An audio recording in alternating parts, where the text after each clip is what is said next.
نے جنم لیا، اور کسی بھی ریاست کی بنیادی ذمہ داری جو ہے وہ اس کے شہریوں کے جان اور مال کی حفاظت ہے۔ باقی چیزیں ساری بعد میں آتی ہیں، بلکہ اس وقت جو ماڈرن تصور ہے یا جس طرف حکومتیں یا ریاست بڑھ رہی ہے، وہ تو اس نقطہ نظر پہ مبنی ہے کہ ریاست کو بنیادی طور پہ صرف یہی جو ہے فرض، یہی بنیادی مقصد جو ہے اس کے حصول کے لیے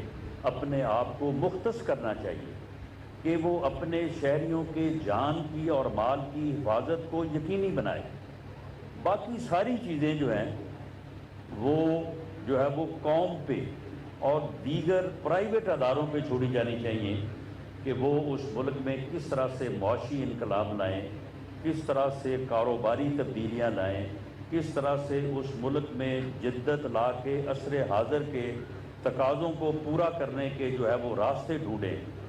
لیکن ریاست کا بنیادی مقصد جو ہے وہ کاروبار کرنا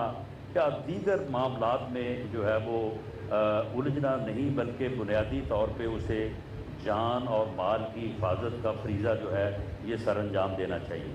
اور یہی وہ بنیادی فریضہ ہے کہ جس ریاست نے اس فریضے کو کما حق ہو اور بہتر انداز سے پورا کیا تو وہ ریاست جو ہے وہ اسے پھر ترقی سے روک کوئی نہیں سکتا، اس ریاست کو آگے بڑھنے سے کوئی نہیں روک سکتا۔ وہ ریاست جو ہے وہ پھر دنیا کے نقشے پہ ابھرتی ہے اور اسے ابھرنے سے کوئی روک نہیں سکتا۔ اور اگر میں یہ بھی کہہ دوں کہ امن و امان کی صورتحال کے بغیر،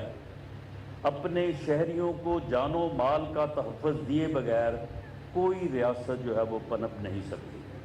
کوئی ریاست جو ہے وہ خوشحال نہیں ہو سکتی، کوئی ریاست جو ہے وہ آگے نہیں بڑھ سکتی۔ تو اس لیے یہ بنیادی مقصد جو ہے، یہ بنیادی مقصد جو ہے وہ اس ریاست کی لا انفورسنگ ایجنسیز جو ہے وہ ادا کرتی ہیں،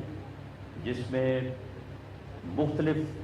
یونیفارمز کے کلرز تو مختلف ہوتے ہیں لیکن مقصد ایک ہی ہوتا ہے، اور اس مقصد کے حصول کے لیے لا انفورسنگ ایجنسی جو ہے وہ اپنا فرض پورا کرتی ہیں، اور اس فرض کو پورا کرنے میں بنیادی طور پہ جو ہے وہ بنیادی مقصد یا فرنٹ لائن جو ہے وہ پولیس کا ادارہ ہے۔ پولیس کا ادارہ جتنا فعال ہوگا، جتنا وہ کمیٹڈ ہوگا، اتنا ہی اس ملک میں امن و امان اور جان و مال کی حفاظت جو ہے وہ انشور ہوگی، اور جتنا یہ ہوگا تو اتنا ہی وہ ریاست جو ہے وہ آگے بڑھے گی، ترقی کرے گی، خوشحال ہوگی، اس کے عوام سے بھوک دور ہوگی، اس کے لوگوں کے کاروبار چلیں گے، اس کے لوگ جو ہے وہ دنیا پہ جو ہے وہ ایک ترقی یافتہ قوم کے طور پہ ابھریں گے۔ تو یہ آپ کا جس یعنی فرض کا اور جس ادارے کا آپ نے انتخاب کیا ہے اور جس میں آج آپ شامل ہونے جا رہے ہیں، تو آپ یہ اندازہ کریں کہ یہ کتنا بنیادی اور کتنا جو ہے وہ اہم مقصد ہے۔ رسول پاک صلی اللہ علیہ وسلم کی حدیث بھی ہے کہ وہ آنکھ جو